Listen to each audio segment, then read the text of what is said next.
школе номер 3 города Ленска уже второй год подряд готовят будущих специалистов нефтегазового направления. Ученики этих профильных классов получают общие знания и закладывают фундамент своей будущей профессии. Подробности далее.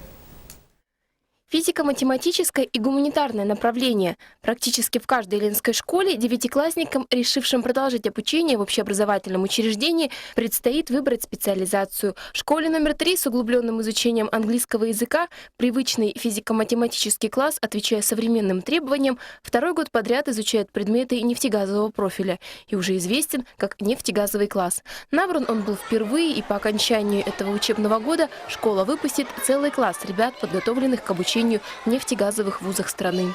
Был, во-первых, социальный заказ, во-вторых, был интерес со стороны детей и родителей, поэтому такой класс был открыт. Основной костяк класса был из учеников нашей школы, ну и подошли ребята из других школ. В данный 10 класс. Специально для класса нового направления был составлен соответствующий учебный план, в котором помимо основных общеобразовательных предметов были введены расширенные курсы математики, физики, английского языка, плюс английский для международного общения. Так как стандартная школьная программа по географии не дает узкоспециализированные знания, то в прошлом году дети изучали дополнительный курс по минералогии. Также в новинку был и такой вузовский предмет, как экономика. По сравнению с остальными 11-классниками, учащимся нефтегазового класса добавили и часы по химии, которая в вузах считается профильным предметом. Дело в том, что по программе химия в 10-11 классе предусмотрена всего лишь один раз в неделю.